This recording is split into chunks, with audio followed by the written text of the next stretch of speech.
detective. Thrill me. Thanks for joining us. We roll on. Is this past the midpoint or is this the midpoint? No, I think we're into the midpoint. This is the exact midpoint. Is it 9 films? Yeah. So this is the exact midpoint. Tonight's A Nightmare on Elm Street 5, The Dream Child.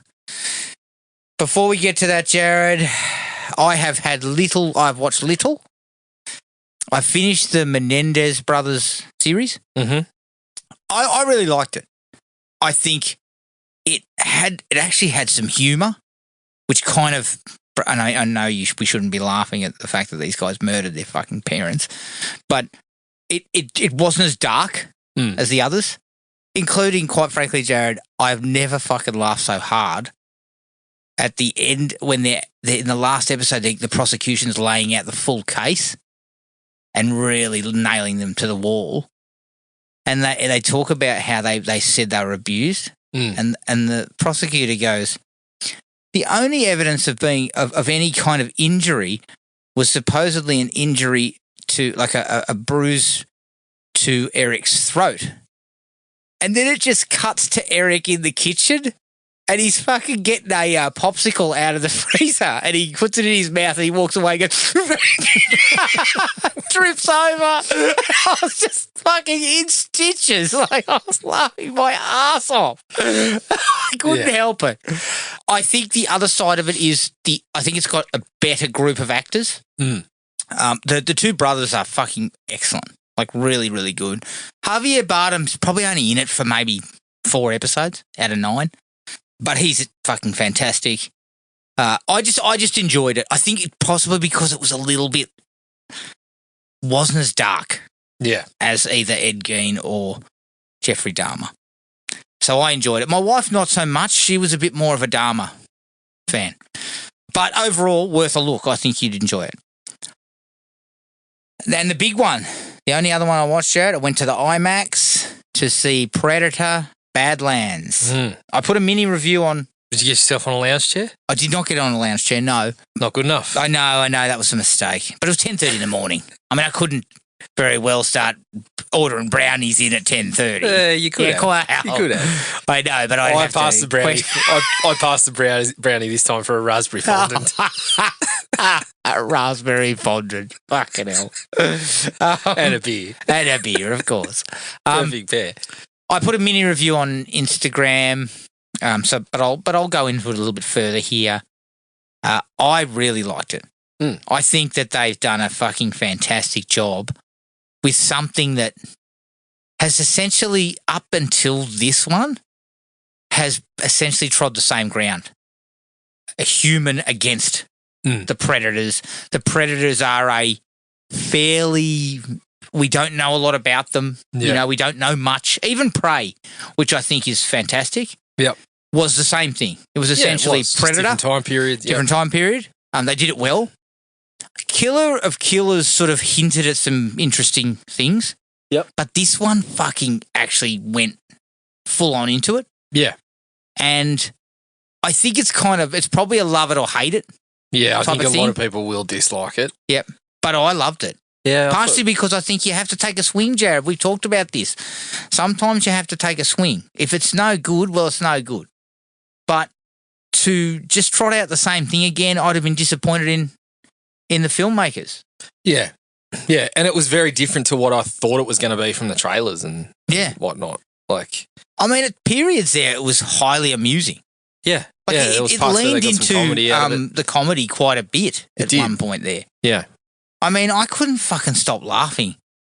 And it was in the trailer, but it was fucking heightened in the film where he finds Thea and she says, like, I can help you. Like, I've been here. And then he just fucking chucks her on the ground. Yeah. And she goes, well, good luck with your journey. Then she goes, I will continue with mine. And starts fucking walking off on her head. Yeah. And then he straps her to his back And there is a sequence in a montage where he's walking and she's just going, jibber, jibber, jibber. And they're going, well, you haven't told me what your name is. Jesus Christ. I thought some of that stuff was it was good to have a bit of levity there. Well, as you said, it's taken a different approach to it while still hitting on things that we know of the Predators. And I thought it was quite the beginning was quite interesting. Yeah. The whole sort of the family and the I thought, him being kind of exiled. Yeah, somewhat. Initially I had some real reservations with Thea. Yeah. And as you said, like there was a few chuckles, but I was like, I'm not sure how this is going to work out. But it won me over. They steadied. They dropped the humour and steadied up. Yes. And had her talking about her sister, and then obviously him and his brother. Like there was some parallels that I think they mined a little bit. Yeah. I wouldn't say it's like the best, it's the peak of the franchise, but as you said, there's even fans of the series have decided that it was a bit stale. Yeah. So going in a different direction, I thought was very worthwhile. And Dan Trachtenberg had already sort of started, as you said, started hinting at things, started moving in different directions within the kind of framework. Yes. And this one, he sort of decided to take it a little bit outside. And by the end of it, I was quite happy with it. Yeah.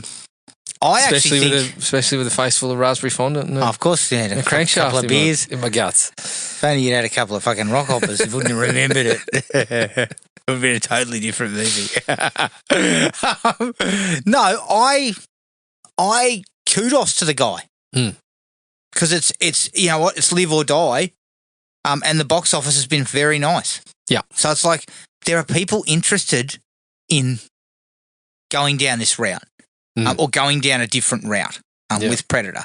I thought the some of the action sequences were really well done. A little bit too much CGI. I mean, this is where we're at, and I'll speak about something in a second. That isn't the movie, but there was a trailer for the new Avatar movie, and I said to my wife, "That looks fucking grotesque, like grotesque." It just looks like a fucking computer game. And I don't think I can sit through it. I reckon it's probably going to be 3.5 hours long. Yeah. It just looked like, I've been skull fucked. I mean, watching it. I mean, buying a ticket to a James Cameron movie these days is like making a deal with the devil, isn't it? Like, I thought, what happened to him? You got to sit there for fucking 4 hours. To me, he's just become enamored with this shit. And I think he's become enamored with the technology. Yeah, he has. And not the filmmaking. Even just in the trailer, and again, you can't judge the whole fucking thing on it. But just there were snippets of like dialogue that just sounded so fucking lame. Yeah. I was like, what happened to this guy? Yeah. Like, be careful though, because I recall after the last one, I was very vocal about saying I didn't think the first Avatar was that good, and this one's not going to do all that well. Oh, don't worry. It'll make fucking squillions. Yeah. But it's costing squillions, Jared. Yes, it's costing squillions. You need to make $1 billion. There's still 2 more to come after this one. I mean, I'm not interested. I still haven't watched the second one. I watched the second one. It was okay. Yeah. But so was the first one. But it's like, I think that this is a guy who wrote The Terminator. Yeah. This is a guy who wrote Aliens. True Lies even. Mm-hmm. And where is that guy? Where is that guy? He's gone. He's covered in little dots in a mocap suit. Fucking how can you act? You seem very upset about this. Well, the trailer was just shite. Like, I was just fucking there going, this didn't do anything ridiculous. for me either. The problem is that also, the Wicked trailer looked like shit to me too, but everyone says that Wicked is good. Yeah, I like Wicked. Wicked's good. But the trailer looked fucking terrible. Like, I don't know. Maybe it's just they're bad trailers. It's a little bit different. The CGI element is definitely somewhat comparable, but yeah, a little different. I think a lot of the Wicked CGI is trying to make it look like the classic Wizard of Oz movie, and that sort of thing. But I hear you. Like I mean, it was a bad selection. The biggest of thing I trailers. remember about Avatar is the original Avatar is it was really cool to watch in 3D. Yes, it was. And I thought it was an okay movie. Yeah, the 3D was fantastic in the first one. But now, we like, I don't think it looks much better No. than the first Avatar. And I it's mean, 10 it years. probably It's does, fucking but more I than mean- 10 years. It's 20. It's, what was 09? Because that's when I got married. I went and saw it the day before I got married. Yeah. So, fuck, it's been a while. That's 16 years. Mm. I don't know. The trailers were terrible, except for the Running Man. I didn't love it. Interesting. There's a Running Man trailer, and I like the look of it. Yeah, it looks okay. Okay. I'll be there. That's it for me. Okay. What do you got? All right. So obviously I saw Badlands as well. I went back to It, Part 2? Chapter 1 and Chapter 2 Okay. in the lead up to Welcome to Derry. So, yeah, look, I still really enjoy them. The first one especially. I just feel like, so I think I've said it before, I think setting it in the 90s or the wherever it was a 1990, wasn't it, the first one? I think so. Made it a little more, like it fit a little more for people like you and I that were that age in that period. Mm. It hit a couple of sort of touchstones, and seeing things like Nightmare on Elm Street on the movie posters and the things like that. I thought that all really fit, and I loved I thought they got the casting of the children incredibly spot on. Yeah. And did a quite good job with the relationships between them. The second one is where I think there is a few more issues, but for some reason watching it this time around, I sort of gravitated more towards the stuff that it got right. So I really sort of enjoyed it this time around. Yeah. I haven't seen the second one. I've seen it one time. Mm. It's probably worth going back for a recap because I remember being disappointed in the second one. Yeah, and so that was the feeling that I recalled going into it. I was like, this is where it's really going to... And don't get me wrong, there was points of it where I was like, yeah, this didn't work out. But I think I just focused, I think I was just caught up more watching 1 and 2 very close together. I think I was just sort of still stuck in the relationships between the characters and the group, which I think is one of the things that worked out really well. And that both the cast of child actors and adult actors were all, I thought, really good and managed to do quite well with that side of things. I thought the casting in part 2 mirrored the kids pretty well. Yeah, so I thought, I had a really good time with it this time around and overlooked a few of the flaws a little more. So much so that when I finished it, I thought, fuck, I better watch Halloween Ends again if I'm in this kind of mood of swinging movies around from negative to positive. I didn't. You didn't, did you? But yeah, I was pretty happy You're going to with be it. able to turn that one around. No. You know what? I've got to go back and watch Halloween Kills. Yes. Right. I think both that and Ends are both still going to end up bad. Not great, but I think I think the Kills fun will end I'll up- have with Kills will be more than Ends. Well, Kills will be okay because Kills is a little bit more in the 2018 realm. It gets some things right. Yeah. And then has a fucking diabolical piece that fucks things up. Of course, but the things that it screws up, I'll enjoy them more too because they're fucking silly. They're so 'cause silly that it's more Ends was comedic. Fucking, I don't know what was going on in Ends. But yeah, I will get onto that. I may even do it over the Christmas break. But yeah, so I watched those two. I did that in the lead up to watching the first episode of Welcome to Derry. Yes, did you watch it? I did. What'd you think? It was all right. I think it was just Machete's involved in that one too. Yes, I think it's just setting everything up. Yeah. So it was just a little. I thought it was a bit sluggish, the first episode, just kind of putting everything in a row, but didn't really sort of reach out and grab me too much, but did enough that I'm intrigued about what we're going to get to ahead. Obviously, you mentioned some characters from other Stephen King stuff that come into it, which I do know about. I knew about prior to the series coming out. Oh, really? Yeah, I knew nothing about it. It took me by surprise, and that was a good thing. Yeah, it's good to get surprised by it. I think. Yeah, look, I'm in, no question. I mean, it looked really good. I just felt like the story was coming out really slowly in the first episode, and intentional. They're not giving us too much because it's 8 episodes. Yeah, I think it's 8. So they're just going to string it out a bit. Did come with a bit of a fucking punch later on in the episode, which I wasn't really expecting. But yeah, looking forward to what's to come. Okay.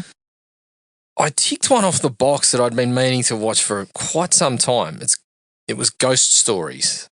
Ghost This Stories. was the British one where the setup is like this guy he's like a skeptic. Is that an anthology? Somewhat, yeah. The guy's a skeptic, and it opens up with him basically, pulling apart like a John Edwards type act, and he kind of it sort of starts in like documentary style, but anyway, he goes to investigate these through this course of events, goes to investigate these other cases that are set up like an anthology. That there's sort of 3 different cases that he's going to look at. It was pretty good. Yeah, I thought it was pretty good. It was quite a compelling sort of way to get you into it. And I thought, this is a really cool setup. Really cool to set it up in this kind of world. Reminded me a little bit of something like Late Night with the Devil, just because it's kind of putting something you've seen into this sort of context that's going to involve supernatural and whatnot. But yeah, I enjoyed it quite a bit. Where it goes towards the end is sort of, I didn't find it completely successful, but I was certainly satisfied with where it ends up, and I was pretty happy to go along with that one. Okay. Got one bit of documentary work in. I was had by Netflix again. Oh, yeah. As they like to. The Perfect Neighbour. Oh, yeah. I don't know a lot about that one. I believe, is it a shooting? It is, yes. And it's all on body cam. Well, that's the win That's the win of the whole thing, is that they don't fucking overinflate it. They didn't turn this into 3 episodes. They didn't. They just give you 90 minutes of the entire thing is told with body cam and overlaying some audio from interviews and things like that. Super successful, I thought, in terms of telling the story. Yeah. Because they had plenty of body cam to work with. Was it a story of fucking stupidity as per fucking usual? Or in this case, interestingly, it does sort of set it up in a couple of ways. It seems to me to be a story of just incompatible people living around each other. For one person in particular seems a little more intolerant, and it is suggested, and I think it's probably from what you see, fair enough, that there's a racial element. Yeah.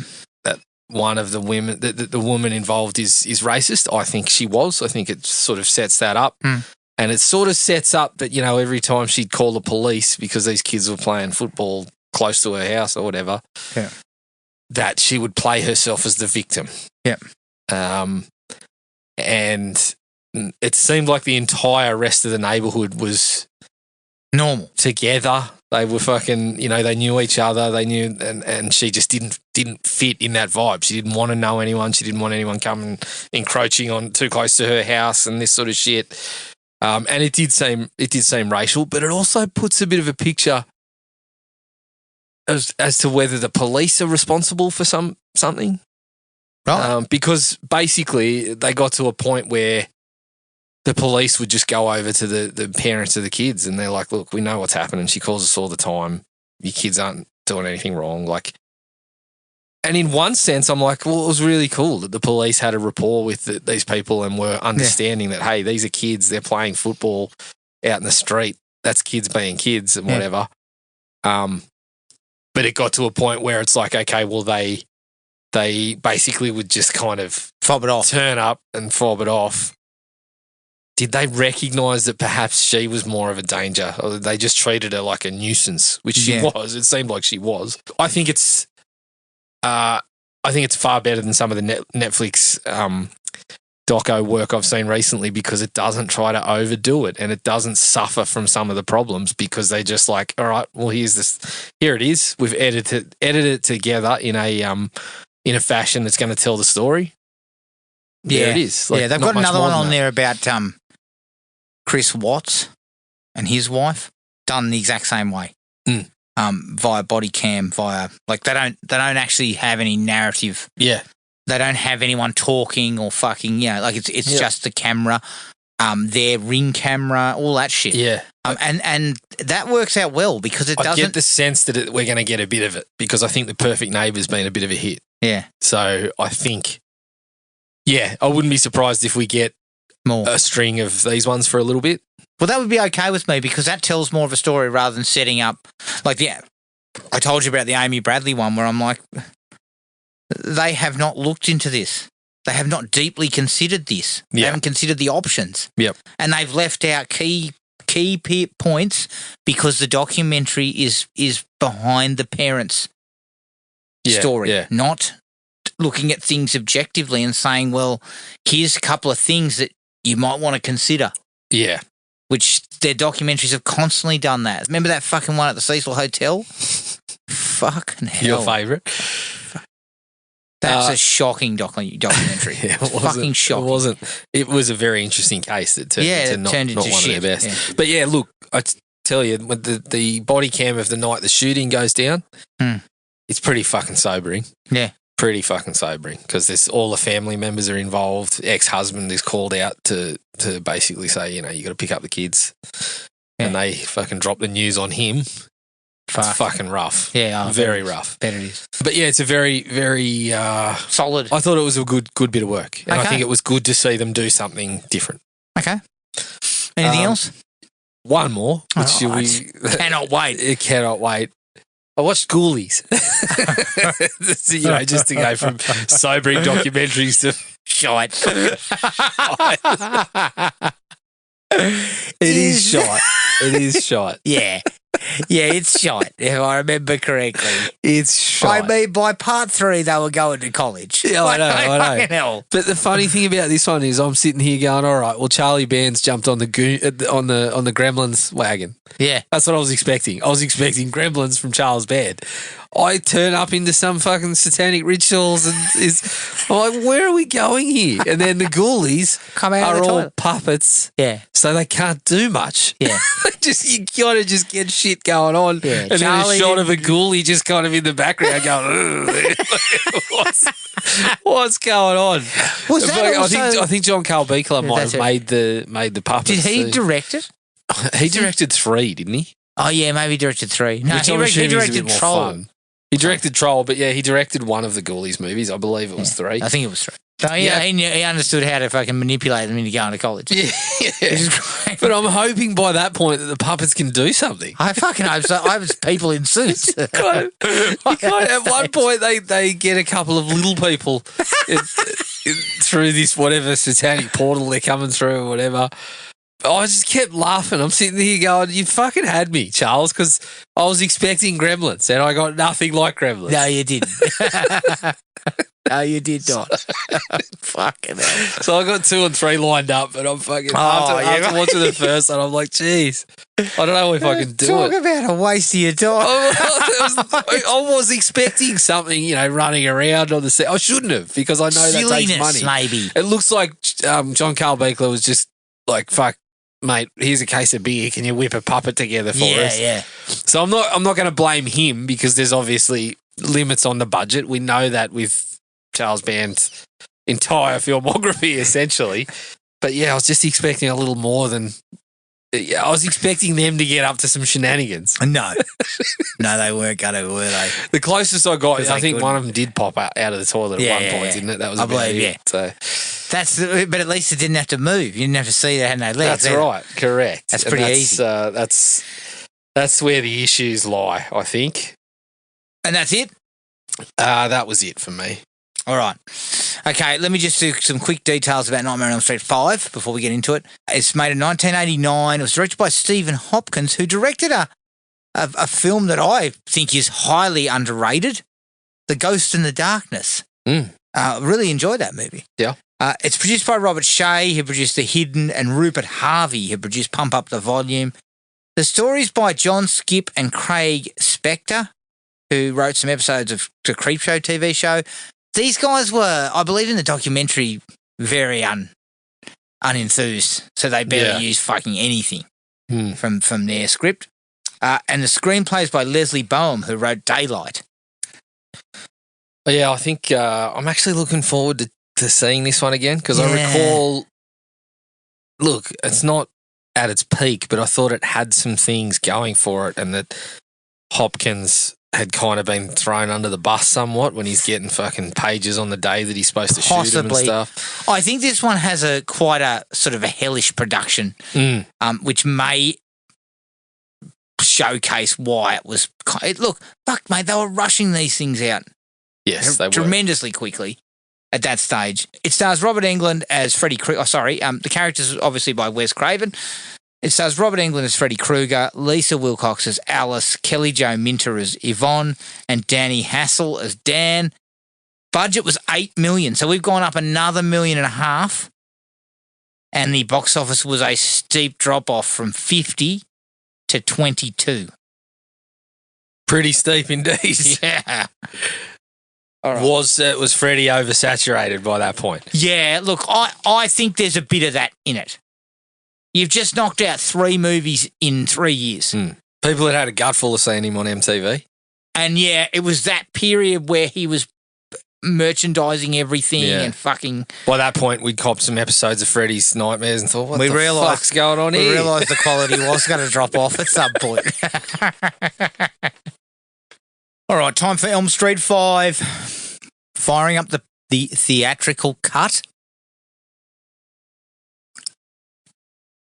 It's going to be interesting here, Jared, because I haven't seen this in a while, but also I'm going to, when we get to the end here, I might just give you my thoughts on how I rank them so far. Yes. Because it'll be interesting. Happy to hear it. Is this before you get into Freddy's Dead? Because we know that's right. We know that's coming. So we just seen a New Line logo and we're in. My recollections of this film, Jared, is it tries to go back to its darker footing. Yeah, you tried. Yeah, well, that's why I'm using the term tried, because I feel like maybe that's part of the reason why things didn't work out, because we'd gone away from Freddy being somewhat the main star. A dream child. Immediately coming in on some rippling back muscles. And so you can even see by the how it's shot initially. Here, it's in some darker blues. You know, the credits are in a sort of like are in like almost like they're written in chalk. A lot of blue lighting. Blue lighting. Which I'm led to believe is exactly what happens. As soon as you begin to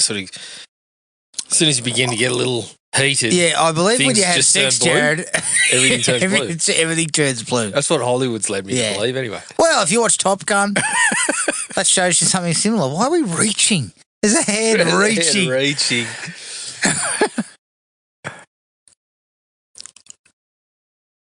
Yeah, it'll be interesting to see, because I just remember it was a little darker and coming off 3 and 4 where the big money had been made and Freddy was kind of in everything and doing everything. I feel like maybe that's part of the reason, part of the problem.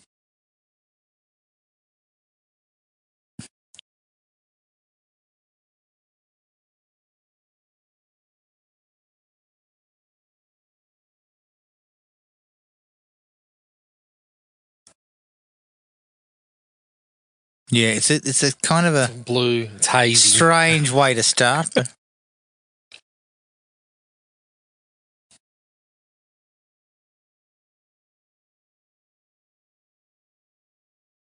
so it's Alice and Dan.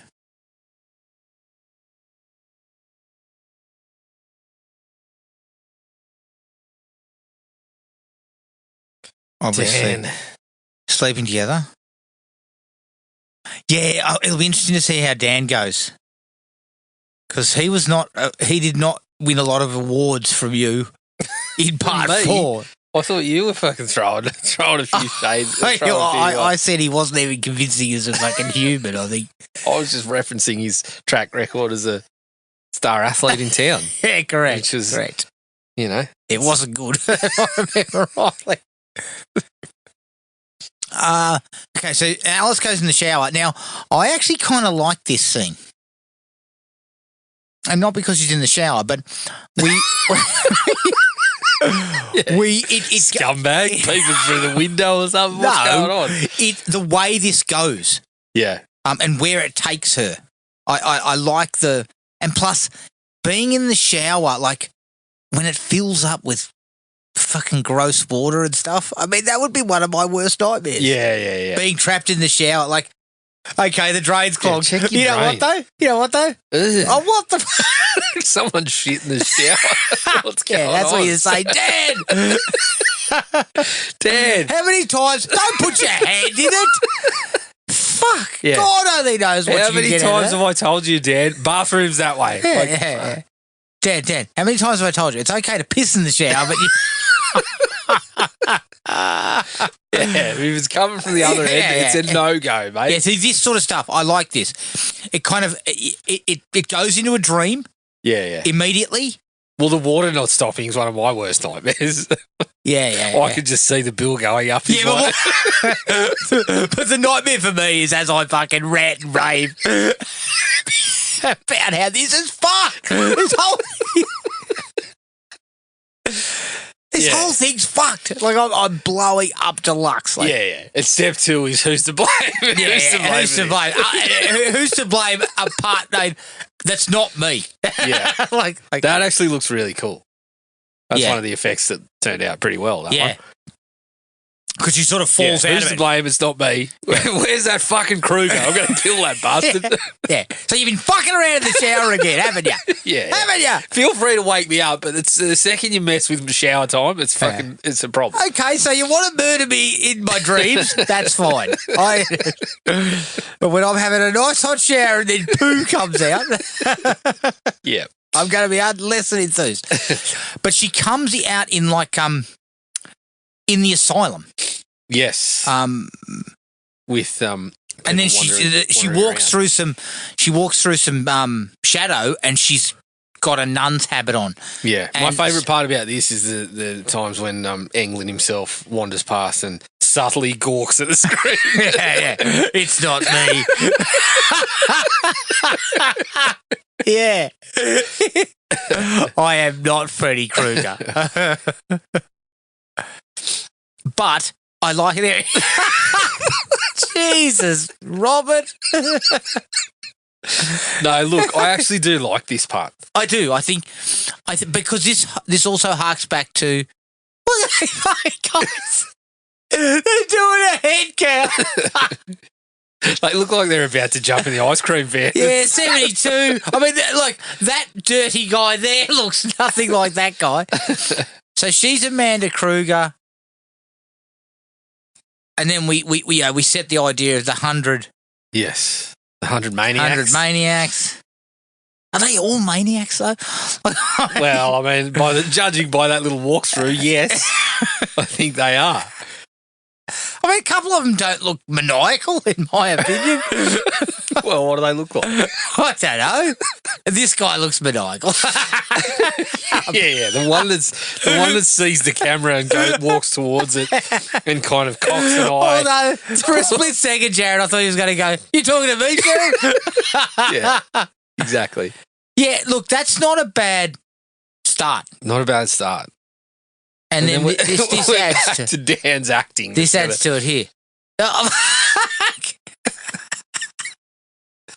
I'm prepared to say that part 5 is England's most restrained performance. The guy is a fucking ham, isn't he? He's a ham. No, that's rough. Look, he can be. The guy's a good actor, but he loves to. I think he's well aware of what Freddy is by this point. Is he Freddy? Like, has he just become like? I think his hamminess Look, I'd like to know. comes from the Freddy side. I'd like to know behind the scenes, because by part 5, you're assuming that they're telling him we're shooting more of you. He's well aware. Yeah. I'm in more scenes and all this sort of stuff. Yeah. So it'd be interesting to see how he was being kind of like how he was being told to play it. Because I'm assuming he was getting. Oh my God, Dan was the fucking valedictorian. Okay, you've just lost all credibility. Oh, my God. Oh, let's blow. Come on. You put some fucking glasses on that had fake eyes in them. You're not a valedictorian. It's us. Yeah. Dan. We know he's not the valedictorian. How is Dan the valedictorian? I don't know. I mean, it didn't seem like... Was the school only running His PE? trajectory was not fucking looking that way in 4. It's phys ed five periods out of 6. He's had a fucking 6 of phys ed, and he won a couple of games on the Friday night. Yeah. I don't Oh, know. this guy. Actually, I think Dan's come up against his nemesis as bad acting goes, because that guy's terrible. What's his name? You know what? It's been a while since I've watched 5. I can't remember any of these guys. Greta. Oh, that's not what a cover girl would do. Don't put that thing in your mouth. It's only a lollipop. God. Yeah, they're a pretty nondescript group, aren't they? I mean, we've just rattled off a quick sort of... Yvonne? Is her name Yvonne? We got Yvonne, we got Greta, we've got Alice, and we've got fucking Dipstick. This guy. He looks like a fucking dickhead. Speaking of dickheads. Is that the drunken... no, that's right. The father's... He's gone. No, he's gone. He turns up. He turns up. Does he? Yeah. Oh, fuck, I was hoping we didn't see him again. He's gone off. He's sobered up in this one. That's my Full credit to you, Dad. Because I tell you what, in part 4, you're a fucking pest. Yeah. Dude, if only you'd been fucking murdered in part 4, I think we'd have been pretty happy. Okay, so you've got Dan, Alice, Yvonne, Greta, and fucking Super Freddy. That's what I'm going to call him from now on. Mark? Mark. That's it? Mark? Yeah, Mark. And Mark is pretty bad, and Dan is also pretty bad. Look, Dan turned out, Dan didn't go on as an actor. It's true. Blow me down, Adam. With a feather. What? Yeah. No. No. He seems like a nice bloke. He seems like a very nice guy, and he's in the documentary. Look, sometimes... I think he went into the military. Sometimes the profession's just not for you. That's right. That's right. and in this case... Much like football wasn't for Dan the character, acting wasn't for Dan. Acting wasn't for Dan the actor or alleged actor. How about that old mate in the background there? Looks like he's heading down to the bloody disco in the 70s. He was only on screen for a split second there. He looked like quite a... Oh, Dan's is that Dan's father? Yes, this is Coach Ostro. He's interviewing next week. He's interviewing next week. He's not interested in you, though. What are you doing next week? Yeah. He's scheduling interviews with Tom Brady, but not you. Rightio. Tom Brady, isn't he fucking cloning dogs now? Is he? That was the last I heard. Fuck. Tom. What happened? Get back on the field, mate, because it's the only thing you can fucking do properly. Yeah, look, I will say this. Ford did a better job of at least creating some... Like, we had Rick and Alice, we had... Dan got a bit more... Oh, shit, what are you doing here? Hey, Robbie! How are you?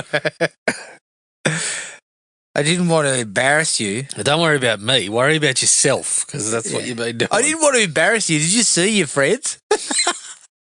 Embarrassment's the fucking name of the game. Hey, look, good. We've got a redemption story from Dad. That's good. Yeah, but see, this is the thing. He gets short shrift. There's this, like, if you're having this redemption that he's not a piss pot, you'd think that you'd fucking have a bit more of it.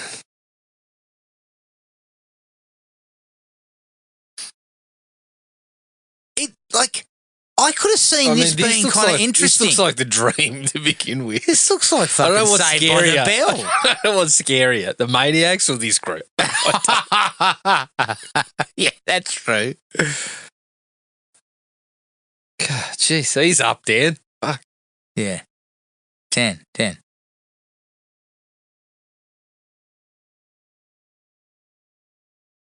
Fucking hell. You're going to send me back to the piss. You asshole. Yeah. Yeah, I'm going to be back on the piss. Sure, you before don't want to know. ride to work. Yeah, that's right. Not with the guy who Pretty drinks. certain. Drinking and driving. Do you want to ride to work? She goes, yeah. And then he pulls out one of those fucking things. Oh, God. Just to start the engine. Yeah, I think you're right, though. That could have actually been... What, the redemption with the feels father? like something that could have been tied in. Well, Because Jared- remember, she talks about that. We said this in part 4. Okay, so we see the We skipping always kids. get a little bit of mileage out of that, don't we? The skipping kids. Yeah, we remember do. in part 4 when we were talking about it, kind of made sense that she would be something in the dream warrior realm, the dream us or whatever, because she talked about how life was fucking hell living with dad, and so she like the dreams were her kind of escape. Yes. So I don't know. You've developed. You've actually you got dad coming back, sobered up. But Jared, could you have also not used it as like dad comes to your aid? Mm. That's his redemption. Like He- it turns into a Jay Saxon type. Yeah, that's right. Like he gives his life to protect her at some point. Yeah, I feel like there was actually something there in 4 and 5 that could have worked. Jared, there's nicely. also something there in the idea of finishing high school. Mm. And building a little bit more into that. Yeah. Because everything so far had been set in high school, correct? Okay, so some of this shit is pretty good, Jared. Like visually. Yeah, early on, it's not bad at all. Visually, that is ridiculous. Look at that place. It looks like I was going to say that looked all right. it looks good, but I guess it's huge. Like, Yeah. but I do like. I think visually, Look, Hopkins has got a bit. has got a decent eye, Yes. right? And I think that's what I come back to about part 5. I think we know he got sort of shafted, but I feel like he kind of gave it. You watch it and you feel like he gave it his best. I'll put it to you this way: Did he get, well, is it best might not be the right word, but he gave it a crack. He had a gave red it- hot go. he gave it the required hours. No, Jared. I'll say this: Hopkins looks like he came with. He took fucking notes. Mm. He came with an aesthetic that he wanted. He delivered as best he possibly could under the restraints that he had to give you a gothic type of look. Adam, I look at Hopkins like a pizza chef. The dough needs 24 hours plus, at least. He was given 12. He's getting delivered doughs with about 3 hours Yeah, notice. At he's this point, he's like, I can't fucking stretch this. Yeah. I They can't say, fucking- okay, make little pieces. Yeah. Make calzones. Fuck. Just do something with it. Yeah. I would say, Jared, and remember, let's dust off our conversation quickly about, and as Alice is in this dream, she's following a very gnarly looking fucking pram. Yeah. Looks like H.R. Geiger's pram. Yes. But let's dust off our workman. He's the ice cream man that seemed to be moonlighting in the Is asylum. that the same guy who was counting fucking maniacs? Yeah, he's counted maniacs before, which is one of the most important jobs in the asylum. Yeah. Let Could you the boys- please go and count the number of maniacs we've got? Yeah. Just in case one of them escaped. There's 100. I'm not even doing the counting, Jared. I'm like, have the doors been locked for the last 24 hours? Yes, they have. Well, there's 100 maniacs down there. What the fuck's happening here? Yeah. Why are they we all hurry up with this? We've got a whippy van to attend to. Yeah, I've got secondary employment. Because counting maniacs turns out it doesn't pay all that well. Okay, so now Alice is watching the birth of Freddy Krueger, essentially. But let's dust off our the classic. Oh, shit, what's going on here? He actually says, "Holy shit!" It's birth, asshole. It's fucking prick. disgusting. Like, what do you expect? This here? is one of God's creatures. That's a good description. It's a creature. Give it here. But we already know that Freddy wasn't a creature when he was born. It Look, the Freddy baby looks fucking ridiculous. looks like Mac and me. Yeah. Yes, it looks exactly like Mac and me. Like, Brilliant. honestly, some of the effects are fucking terrible. Yeah. Like when we get to Freddy's face, things are nowhere near as good. And I'm not really sure. Maybe Kevin Yeager. And they hadn't hired my favourite, the church. We're back there. Yeah. No, that part. I don't know. That part sort of confuses me because it's like, well, it's Does it? well, I get it. We're in the dream. It looks like I like how we're exaggerating everything. It looks It's scummy, gothic. It's gothic, dirty. But we know Freddy wasn't born like this. No. Wasn't? No, he wasn't. And what the fuck? Like, As far as we're led to believe, he looked like exactly like Robert Englund before he was birthed. he was born to look very similar to a maniac who was hanging around this asylum. Yeah. Wouldn't leave the camera And alone. would not fucking go. Like when they were making a doco. yeah. He was an absolute pest. Yeah, okay. But this is a rebirth of Freddy, Yeah. which is nowhere near as good as 4. Like, 4 kind of nailed that. Where's the dog? Yeah. When a dog urinates on you and you come back to life, I think that's the peak. And Freddy's all kind of mangled, isn't he, when he comes out here? Mm. Yeah, I didn't like this. This is the second movie in a row where I'm not super satisfied with Freddy's resurrection. No. And how he comes back. No. The first one, it made sense, but I wasn't happy that it all happened in the dream world as opposed to the real world. Yeah, I don't. Yeah, I'm not a big fan of this. This is where Stephen's overindulgence of the Gothic works against him, in my opinion. This is kind of looking a bit kind of shitty. But Freddy's, I mean, you had to bring Freddy back in some way, right? So as silly as this might be, you had to get Freddy alive again. Yeah. So this is what it is.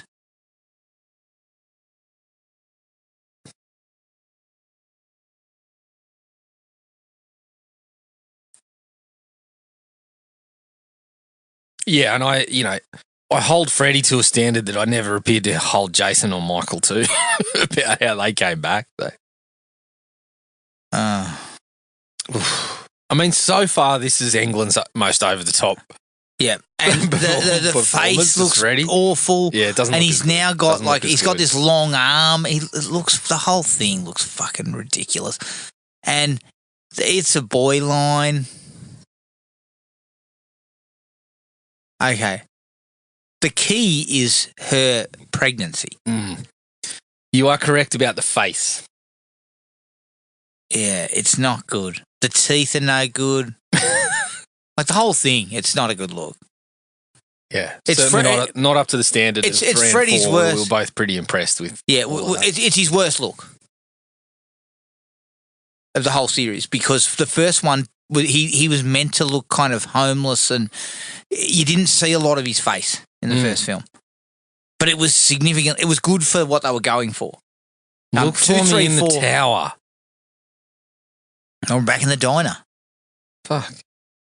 Dan. Again. Dan's over in the corner fucking holding court. Talking about that time I saw. He's like fucking Al Bundy. Look at you, though. You just see this and you can see yourself drifting off to a simpler time, Adam. Yeah. Well, I could also see myself putting a fucking nickel in the little music machine on the thing and going, getting into it, knocking back a hot dog. Okay, so 4 hours late. The fucking cafe's closed by now. 4 hours late.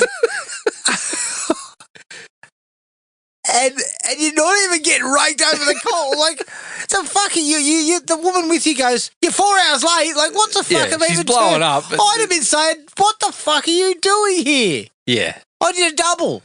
Why bother? And look, this is another one that Yeah, you're 4 hours late to a fucking 3 hour shift, you idiot. Like, Jesus. You're killing me. you're fired. Exactly. There's no blow up. It's just an immediate, sorry, we don't need you. This is another one though, like 4, that just gives your characters like one note fucking character development. Yeah. Like, oh, she's into diving.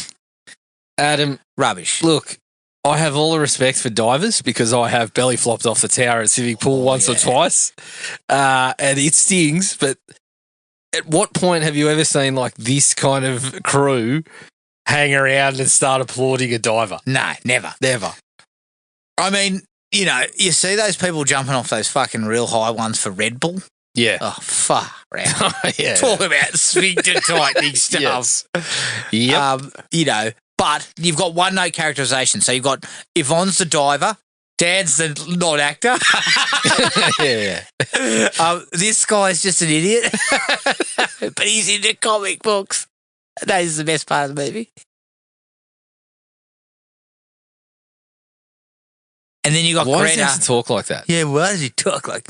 Is that because the Bill and Ted? Ninja Turtles were out at this point? And, I think it was everyone's either talking like that or it Michelangelo? was fucking Bill and Ted's bogus journey. Yeah. You know, shit, fucking hell.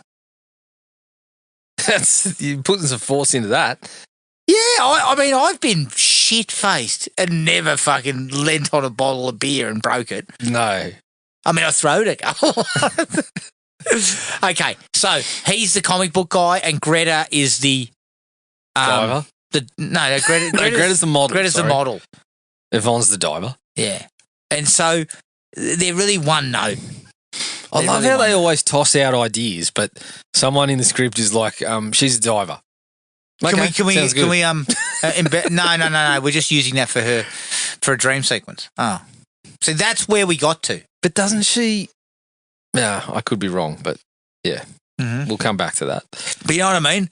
That's where we got to in these movies. Mm. We were basically using what character development we had. We were working back from a dream. Yeah. Here's What's a dream, the idea of how here's we a cool can kill dream someone? sequence. Cool. We'll work back. That's their character trait. Yeah. It's like Dream Warriors. It's like Dream Warriors just fucking squashed down to like, yeah, we'll just take one thing about these people. Whereas in Dream Warriors, they actually had a little bit of character work prior to that. Look, I'm going to say this. This is one of Springwood. This is one of the better kills. It's quite gross. But it's kind of cool. I do like this.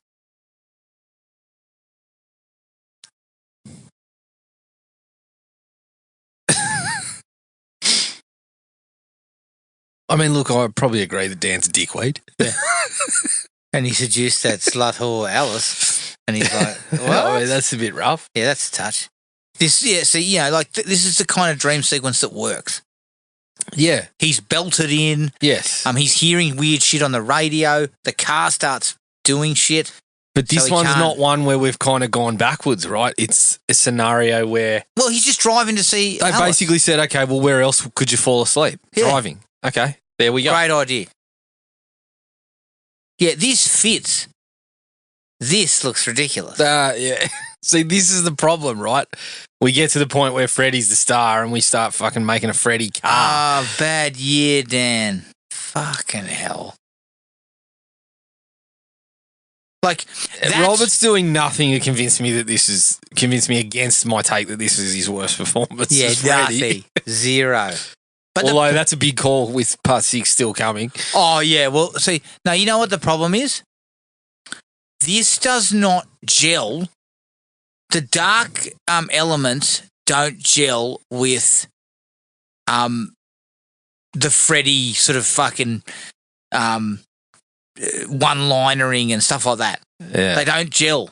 So when you've got a dark element there where he's strapped into his car, he's trying to downshift, he can't, all that stuff, and then Freddy pops up, it fucks it up. Like it actually ruins it slightly. He's also now in a suit that you would see, like in the costume now looks like You know, when someone like crashes a car in a comedy film or something, you can imagine fucking Chevy Chase walking out in that in a fucking vacation movie or something. But we're putting it in a serious. Yeah, we're putting it in an Elm Street film that he's crashed out of the car and now he's fucking closed. This is cool. Yeah, this one is really right. cool. Yep. The motorbike basically fuses to him. I think that's kind of like that's one of the better deaths in the series, actually. And it looks pretty awesome. Like the effects could have done without really Freddy saying yeehaw, but the boy. Do you want to take that back? Did you see that face there? Yeah, okay, that's not good. But the rest of it's good. Yeah. Oh, yeah, he gets fused to the bike. I think it's really sort of it's quite gross. Yeah. Yeah, not bad. Not bad. Yeah, and like this is kind of cool. It's just really ingenious stuff, and he looks good. The bike looks all fucked up, and what a cool way to kind of say he had an accident. Do you know what I mean? Like the dream is there. Oh my god, that's what I mean. This looks Freddy really cool, and then Freddy just fucking spoils it.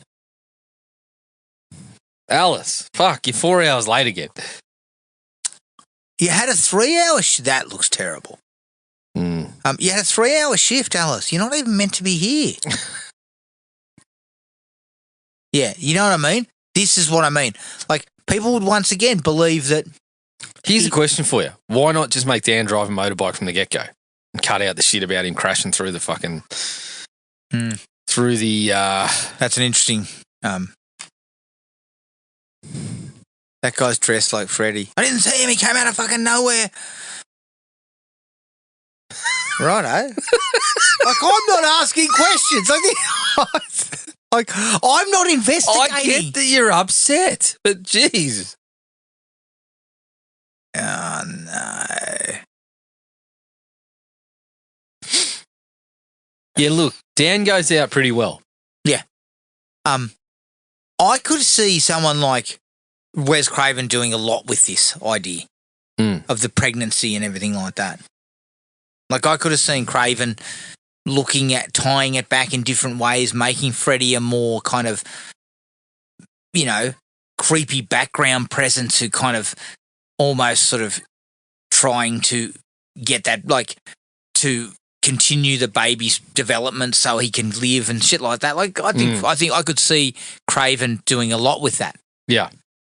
Look, I got to say, despite my reservations about how Freddy is alive again, I do like the fact that she's like, Freddy used to get to me through my dreams, but now it's some other way, dreams. and it's the baby's dreams before she knows she's pregnant. Although the baby crawling out in the opening sequence probably gives you a fair indication of where it might be going, I think that's another idea where it's like, okay, well, you can see why they would go with something like that. Yeah. See, I would like these sort of outbursts aren't entirely uncommon. Dad's looking at him going, especially in my family. Yeah. Like, fuck, you should have seen me a year ago. Dad's looking at him like this guy. Huh? Like, fucking hell, I've had 25 fucking rock hoppers. What did you say again? Outbursts like this are completely normal for me, Doc. She says to Alice, I gave all the information to your father. And she's like, why'd you do that? Yeah. Like, couldn't you smell him? No, look, I'm So still far- sitting around with the idea that it clearly seems like there was something. There's supposed to be more to Dad coming back onto the scene than we end up having. Like he's around a lot early. Yeah. So we don't get the most out of whatever they were trying to go for with him sobering up and being back on the scene. Yeah. Do you think stuff was removed? Oh, I don't know. It just seems like perhaps it's one of the things that suffers from when they were fucking rewriting everything on the days and stuff like that. That can happen. Yeah, exactly. Well, no. When they were going like, they went with rewriting it, Jared. They were going like this. Scratch that fucking scene, get rid of that scene, get rid of that scene. I mean, it was still an $8 million budget though, Jared. That's not fucking cheap. No, it's not cheap. And you should have your script sorted before you fucking get No, not in these movies. You didn't. Shit. You came in You came in on the day underprepared. prepared to fucking just freestyle. Yeah. Going to freestyle it. I mean, you can see why someone like Hopkins would have just been fucking just going crazy. Yes. So now we meet Jacob, the little boy. I mean, it's not hard to work out what that is, what the go is there. But in a way too, Jared, I will say this. I'm gonna talk about my thoughts on the first 25 minutes, positives and negatives. I think it started well. You've had Dan's death, which is a solid one. The idea of the dreaming baby. Shit. Why is it every time I bring something up over these past 2 or 3 pictures that you start to giggle and you try to dig into it a bit? My self-esteem's really taking a hit over the past couple of... You did just hear me say the dreaming baby. Right, okay, so the dreaming baby's all right? Are you laughing now? You can't even... No, I'm not. Continue. Commit to your own bullshit. I still think it's a good idea. Commit to your own bullshit. Okay. Right? So, they're the positives, but the negatives are that, I mean, even fucking Alice doesn't have anything. She doesn't do anything in that 25 minutes. It's almost like we're expected to... Everything's happening around her to begin with. Yeah, that's it.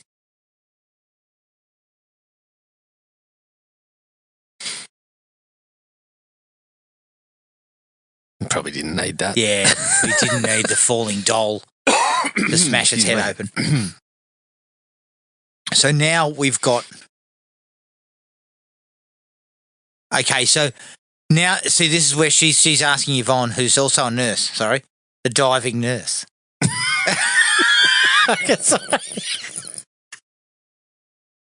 That's what you should be laughing at.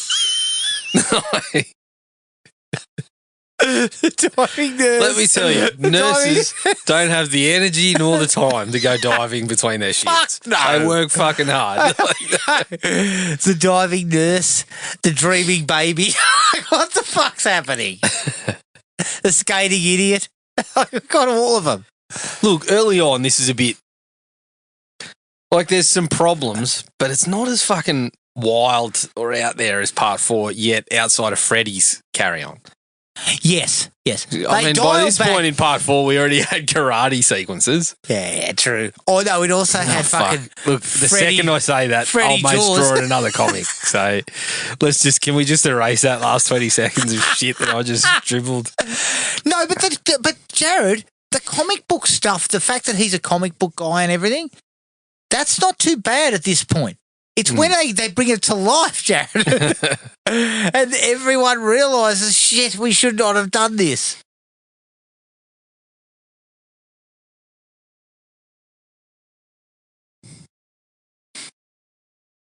Oh, he was bitching about the party. He's under a lot of pressure. Under pressure?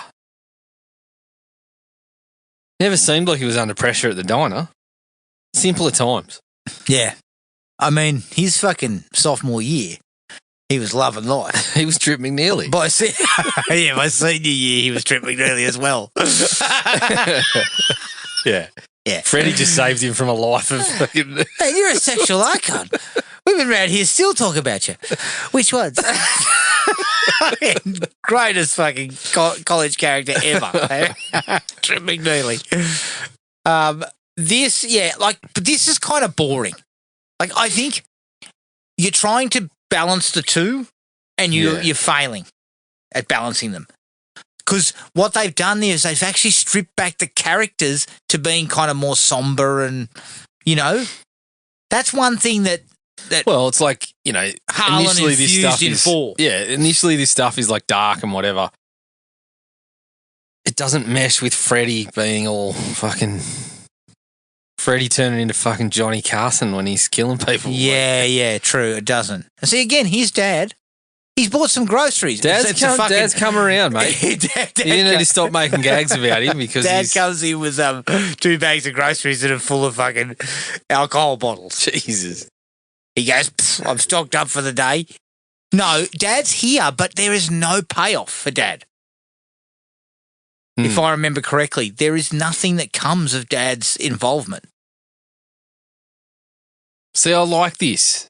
Just her asking, are you disappointed in me? And him basically saying, like, there's some fucking self-awareness about him when he's like, I'm not. Like, yeah. What have I got? How could you disappoint me after what have I've I done? got to? Who am I to judge? Yeah. I think now that's, does she so know far, she's that's pregnant? not bad. Yeah, Does she know he she's pregnant? He just said it then. Right. So far, that's not bad. Yeah, okay.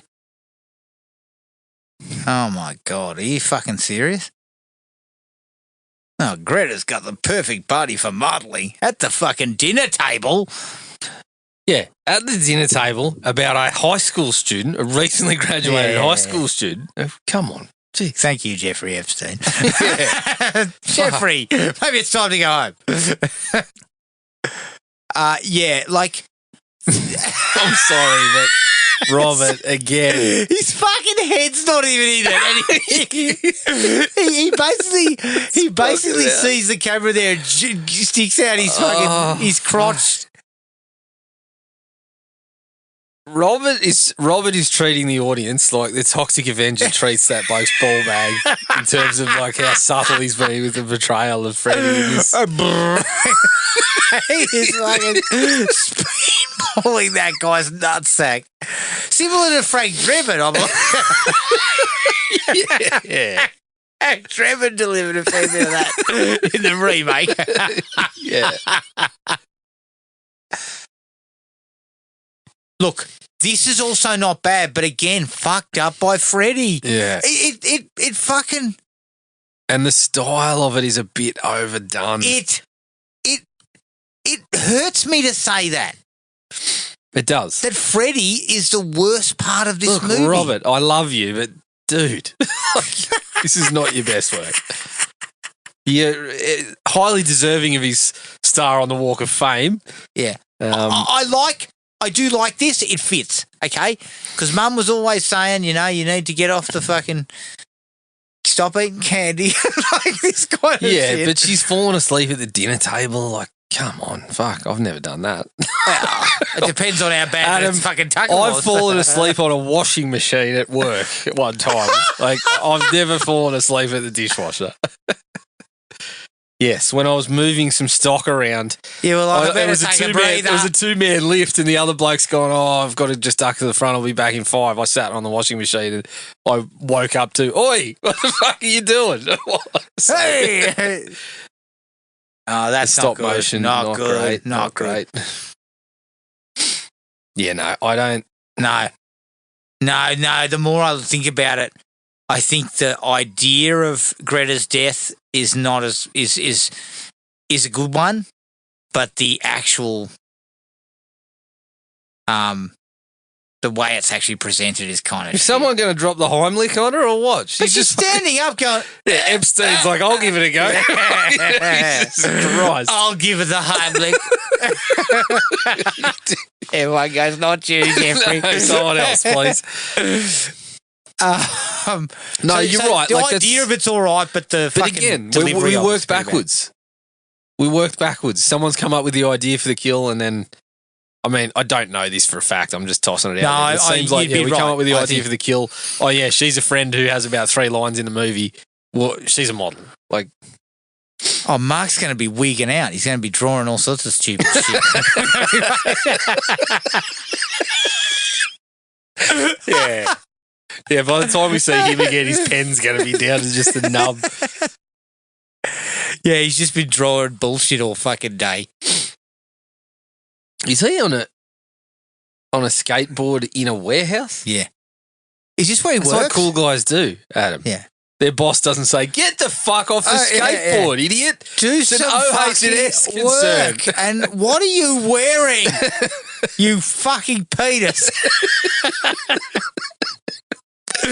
He's definitely fallen asleep on top of a washing machine. She must have fallen asleep at the table. I could not fall asleep with all that dribble going on around me. Yeah. Listening to fucking Epstein and co. Yeah.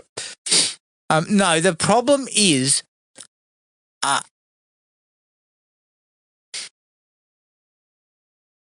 Mark. Yeah, his acting is not great either. I love Greta a lot. But we got none of that. Do you know what I mean? Like, we got nothing that's not to a say good- that. I mean, we didn't need that. I kind of liked Greta. I kind of Greta was a good friend. Yeah. We were almost like more than friends. Yeah. We were close. We don't need Greta wouldn't vomit. Yeah. That's what we needed. We needed to go, Greta wouldn't have fucking gone near you. It was in your head, Mark. Greta didn't even know you. So I just think we've got these really, really The 90s fashion, sorry, me to cut in, but the 90s fashions, you're laughing at Mark. Yvonne looks like a member of Milli Vanilli at the moment. Yeah, well, she was fucking she was auditioning for TLC, I think. We were at about then. But he looks awful. Nobody dressed like that. He looks Nobody. He's dressing like Bruce Samazan. Yeah, I know. Fucking B-Man of Samazan, who's fucking now a real estate agent. better move, Bruce. Yeah, I know. He's fucking probably selling houses like a beast. But we're all these scumbags here in the hot seat. Who the fuck was that? I want to see more of that. It's got to be someone that was on the soundtrack, surely. Yeah. So, Mark, we've got all these really cardboard characters and we're killing them off. We don't care about them. The Phantom Prowler actually describes Mark. Yeah, outside Greta's place. Every night. Oh, shit. Yeah, fucking hell. Yeah, he didn't know Greta from shit. He was just hanging around outside her house. And then he's drawing comic books called The Phantom Prowler. You're giving yourself away, mate. Oh, man. Okay, so he's drawn... Oh, no. Oh, This is what I was going to say. You're expecting it. You know what? Aha did this better. That was in fucking 1984. Yeah, that part of it certainly does not look great. No, it doesn't. I do like that, though. She draws herself in there. Oh, I think also like him that it's just drawing a the stick house. figure. Him drawing the house. I reckon she should have turned up in here as fucking stick figure hours. It looks like fucking Diary of a Wimpy Kid or something like that. I think him drawing the house is not a bad way to bring it in. It is. It is a good way to bring it in. And it means that, what, had he not been dreaming about Kruger? Have any of these pricks dreamed about Kruger? Well, No. Greta, we don't get. That, I think, was a good way to introduce that perhaps he had. Yeah, but But it's she the said he's not baby. getting through her dreams anymore. No, the baby is dreaming. Yeah. Fucking hell. I hadn't thought about So- that. So take it back. So those guys have He should have rubbed that out. Rubbed that page out. Those You're certainly rubbing something out. yeah, when you're phantom prowling on a Saturday night, you're rubbing something out. No, it means, oh, dear Lord, what's that? Take my hand, Mark. Take it. Take it. Take it. Yeah, my strong hand. Grab my strong hand. No, Jared, A, those special effects are shocking, and B, he's not dreaming. No, he might be dreaming about Kruger now, but the baby's dreaming. So, Yeah. so that's not, these guys are not dreaming about it. Oh, for God's sake. Okay, so he disappears.